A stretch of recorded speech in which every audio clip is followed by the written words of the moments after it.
香港係一個好神奇嘅地方，雖然被稱之為美食天堂，但當中一啲非常難食嘅餐廳卻可以好受歡迎，仲曾經成為一種潮流。相反，真係好食嘅攞埋米芝蓮嘅餐廳，往往出咗名之後都會做唔住執笠。究竟香港發生咗咩事呢？點解香港人咁鍾意食埋啲劣食？今集我哋就嚟睇下香港7大經典劣食，一齊回憶下那些年去魔界打大佬、上勇者塔修煉嘅日子。你依家收睇嘅係一個人 TV， 一個用廣東話介紹真實嘅中國歷史文化嘅 channel。如果你鍾意睇我哋嘅內容，又想支持一下我哋，記得訂閱我哋嘅 channel， 同埋加入成為我哋嘅會員啦。名將壽司，講到香港劣食，相信大家第一時間一定會諗起名將壽司。雖然佢已經喺2020年全線結業，但係名將喺香港飲食界嘅神級地位，至今仍然無法被超越。當年去食西九名將壽司，真係超多人喺鋪頭外面等位，差唔多要等成半個鐘先有得入去食。可見名將真係好受當時嘅香港人歡迎。名將壽司最經典嘅魔王級大佬，就一定係紅豆軍艦壽司莫屬。雖然我自己就真係冇食過，不過見到佢咁有存在感嘅外表，已經直接有想嘔嘅感覺。紅豆壽司對下仲有4大天王壽司，分別係充滿創意童真嘅啫喱壽司、可樂糖壽司、賣相極佳嘅金槍魚軍艦壽司，同埋入口即溶嘅雪糕壽司。我就真係好想知道日本人如果見到咁魔幻嘅壽司會有咩感想。結果喺2014年，日本一個專門報道趣聞網站 Rocket News 24就真係到訪咗深水埗嘅名將壽司試食，事後更加以殺人壽司嚟形容名將壽司添。本身名將壽司可以做到落去，係因為佢成功搶佔咗平價壽司呢個市場，但隨住2009年真鮮壽司進駐香港，佢8蚊一碟壽司同樣係主打平價壽司，但同時真鮮嘅質素明顯係好過名將一大截。依家同樣嘅價錢可以食到正常水準嘅壽司，俾着你會點揀？所以名將喺2014年之後開始支撐唔住，位於深水埗西九龍中心嘅名將旗艦店亦被迫轉型做韓日燒自助餐廳，其餘分店陸續萎縮，最終最後一間沙田分店亦喺2020年正式結業，走入歷史。兆萬劣食塔，而可以同名將壽司匹敵嘅，可能就只有位於旺角嘅兆萬劣食塔。成棟大廈密密麻麻集合咗無數平價嘅日式放題、任食雞煲以及火鍋店，等待各位勇者們嘅挑戰。劣食塔嘅第一個考驗就係等 lift。成座大廈有咁多層餐廳，但佢部 lift 就咁的式，條等 lift 嘅人龍係長到跨越幾層樓，真係等 lift 耐過等位啦。我曾經去挑戰過劣食塔，我同朋友懷住興奮嘅心情，諗住好好咁食一餐沙西米。記憶中嗰間日式放題嘅座位係好窄，同坐得唔係太舒服，成個環境比較昏暗，感覺唔係幾乾淨。基本上啲食物嘅數量同你寫嗰個一定有出入，同埋僅有1-2樣嘢會漏咗單。啲刺身就好明顯係冰鮮嘅，味道就冇晒鮮味，唯有嗌多幾碟靠數量取勝啦。呢度我都節錄一下其他網民對劣食塔放題嘅感想。啲嘢食叫極又唔嚟，叫10件嚟5件，叫20件都係嚟5件。啲刺身有霉嘅，熟食又唔熱，啲放題仲衰過真鮮。亦有其他網民話劣食塔嘅衛生問題有待改善，唔少人曾經見過有小強出沒。而上年7月，兆萬亦發生過食物中毒事件，有8個人喺兆萬9樓某間放題餐廳用膳，其後出現肚痛、嘔吐等嘅病徵。另外，越嚟越多放題餐廳開始喺抖音、小紅書嘅地方宣傳。不過搞笑嘅係，就連中國遊客都知道劣食塔呢個稱號，仲特登拍片叫人唔好中伏添。幾夜生蠔難吃的要吐，這個刺身拼盤感覺不管你有沒有點的餐品都哐哐給你上。鮑魚片刺身我看像是螺片，鯛魚刺身加起來硬邦邦的，咬下去還有筋，可以說是難以下咽。刺身感覺都不是很新鮮。紫薯熱潮，大約喺10年前左右，香港曾經興過紫薯嘅飲食潮流。嗰陣時，不論係茶餐廳、火鍋店、西餐廳或者甜品鋪，只要個菜名加上紫薯2個字，就可以立即搖身一變成為 IG 嘅打卡熱店，售價自然可以順理成章咁提高。然後再加上新假期嘅大肆報導，呢股劣食風潮就好似輻射咁樣擴散到全香港。當中最著名嘅災難就係紫薯芝士雞煲。原本香辣惹味嘅雞煲，加咗一劈劈又甜又鹹嘅紫薯泥同埋芝士，我就真係唔識欣賞啦。原來地獄係可以做出嚟，卡通片啲巫婆湯咁。仲有餐廳推出呢個紫薯海鮮意粉，一睇就知係嚟自深淵嘅地獄料理，嗰種熒光怪異嘅紫色真係好恐怖，唔使食就已經飽咗啦。呢股紫薯輻射仲影響埋中式嘅酒樓，咩上湯紫薯娃娃菜、紫薯油麥菜、牛奶豆苗紫薯，睇個樣都只係揀嚟㗎啦。除咗紫薯興過，另外抹茶、芝士同埋海膽同樣係被當成噱頭，係唔係都大量加落去，用極邪惡做招來，真係此風不可長，係香港飲食界嘅黑暗時代。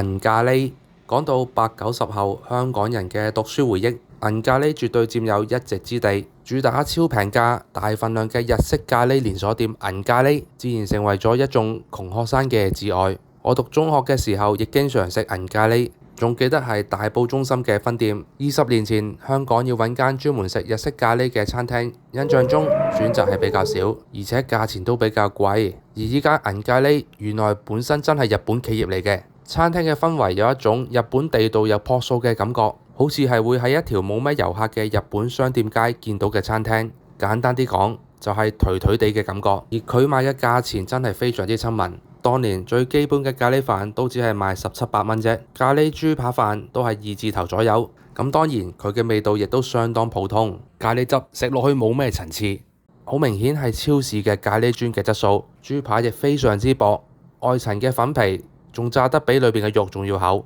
咬落去有乾柴嘅感覺，用劣食嚟形容係當之無愧。但唔知點解我就一啲都嬲佢唔落，可能因為有讀書回憶嘅濾鏡。而佢嘅鎮山之寶就一定係富士山咖喱飯。當年中學嘅我就曾經挑戰過一次，真係份量十足。但其實佢嘅味道真係冇咩特別，所以之後就冇再嗌過啦。漢和韓國料理，佢係一間香港開業逾30年嘅老牌子平價韓燒放題連鎖店。曾經因為食物嘅質素參差，喺網絡上被網民列為香港10大劣食之一。當時被網民詬病嘅劣食原因，主要係佢嘅肉質參差，部分醃肉被指係過鹹或者乾柴，加上舊式嘅分店裝修同埋抽風設備陳舊，食完好容易成身油煙味。另外佢嘅衛生環境都唔係咁好，導致口碑曾經跌入谷底，部分分店亦相繼結業。但係近年漢和嘅評價卻係止跌回升，被網民稱之為死過翻山。咁我哋上年都有親身去過漢和試下到底咩料，的而且確整體嚟講係食得幾開心嘅。雖然啲肉都係太油膩同埋停留喺 BBQ 醃肉嘅質素，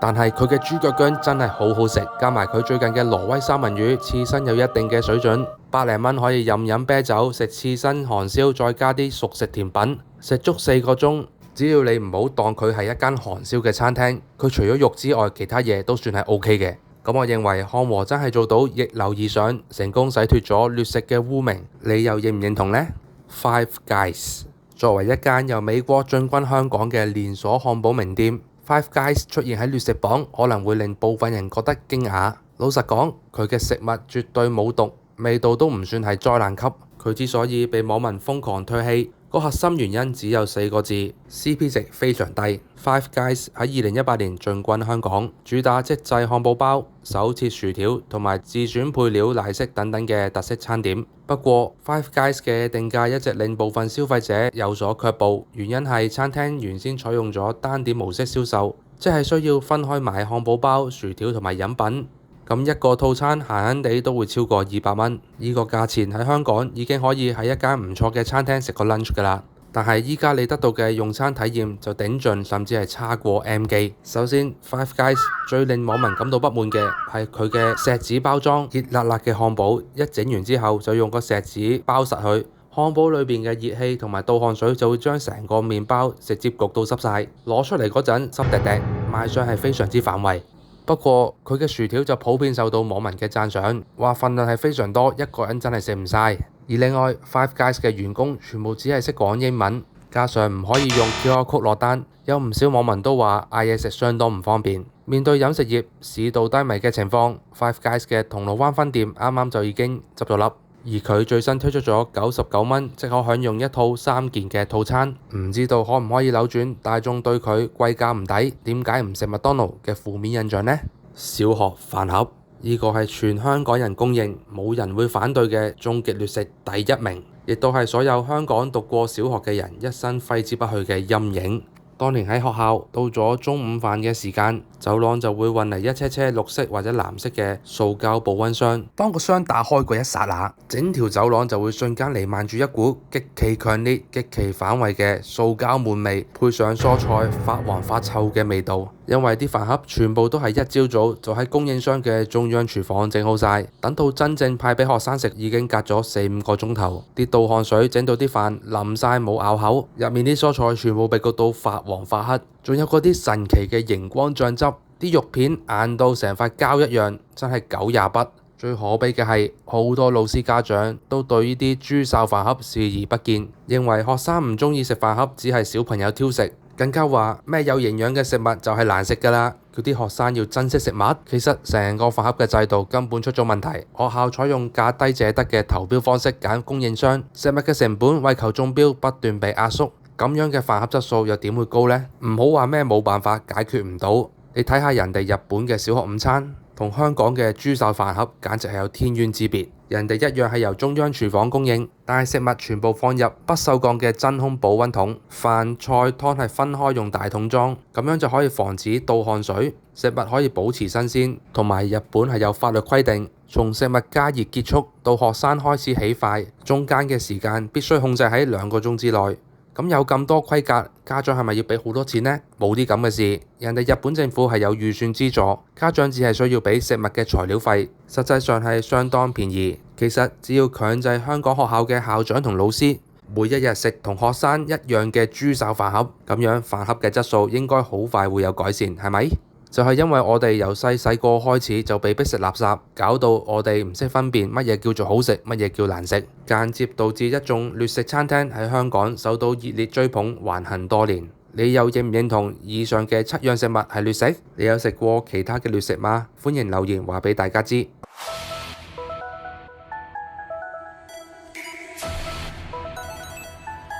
呢個頻道仲喺起步階段，需要大家嘅大力支持。如果大家想睇更加多探討社會現象、民眾心理等嘅影片，請唔好用精靈嘅手指或者 mouse， 幫我哋 like 同 share。當然仲有 subscribe 我哋頻道，以便第一時間睇到我哋最新嘅影片啦。